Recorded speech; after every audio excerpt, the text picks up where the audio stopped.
Are you ready to get your fix? With the Wicks here on this beautiful Monday, March 22nd, actually, not on March, February, March, April, May 22nd. Jeez, can't get my dates right.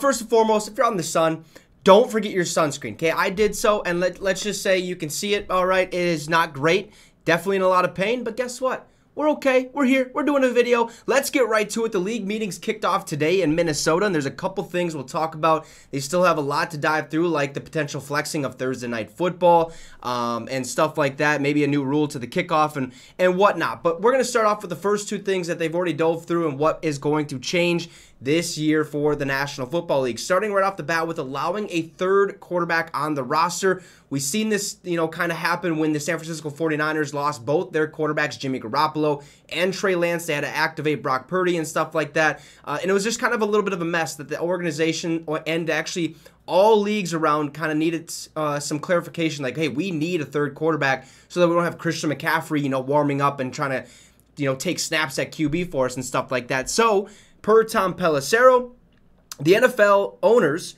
approved the bylaw proposal allowing teams to dress a third quarterback without using an active roster spot, I'm told. A no-brainer to bring it back in the aftermath of the San Francisco playoff game. The bylaw basically states they kind of sent out a memo to the teams, and they gave it to them at the league meetings, and this is what it said, okay? It said, 1 hour and 30 minutes prior to kickoff, each club is required to establish its 45th or 45 player active list for the game by notifying the referee of the players on its inactive list for that game. Each club may also designate one emergency third quarterback from its 53-man player active/inactive list. An example is elevated players are not eligible for designation.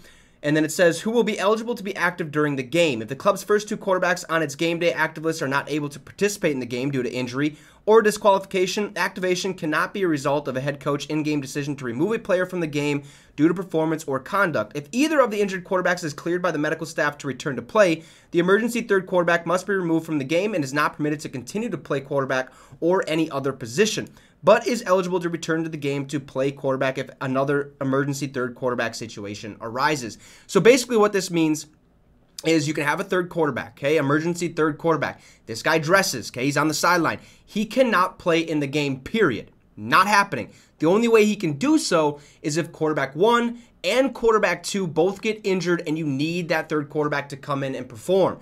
That's the only way. The coach can't say, nope, quarterback 1 is playing like crap, let's bench him. Quarterback 3, you're now up. You can't do that, all right? So this third quarterback is basically there just in case an injury an injury takes place on the field for both the starting quarterback and the backup quarterback, okay? That's just plain and simple. That's the rule. It doesn't have to be part of the 53-man roster. Won't be a part of the practice squad. It's just this is your third quarterback, blah, blah, blah, okay? And there's going to be more information that comes out about this that kind of clarifies it a little bit more, but just know teams can now have an emergency third quarterback.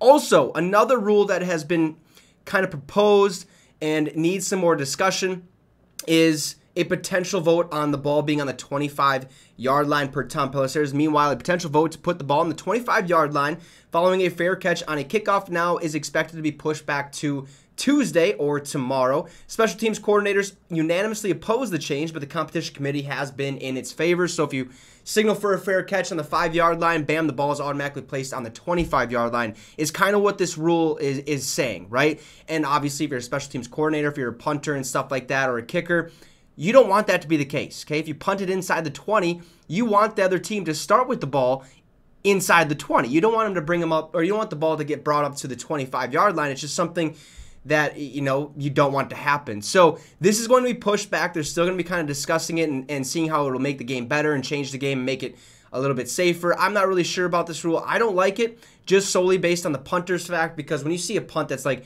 oh, he got it on the 1-yard line, everyone freaks out. That's fantastic. This basically takes the punter's role out of the game. Like, I don't understand it, but it's being pushed back to tomorrow and stuff like that. The 25-yard line rule I don't think should pass, but you never ever know. Now, as for flexing a Thursday night football game, that's going to be a little tough to do. I'm sure that's not going to get passed towards the end of the week, if it even does get passed. There's another rule that I can't remember off the top of my head what they're looking at as well, but just know the league meetings are happening in Minnesota. So far, the teams can have an emergency third quarterback, but he can't play unless both quarterbacks, or the first two quarterbacks, get injured on the field and stuff like that. And then, obviously, if a fair catch is called, the ball on the 25-yard line, that's being pushed back to tomorrow. You guys can let me know in the comments what you think about this. Drop a like and subscribe to the channel. It would be much appreciated. Have a great rest of your day, folks, and you just got your fix with the Wicks.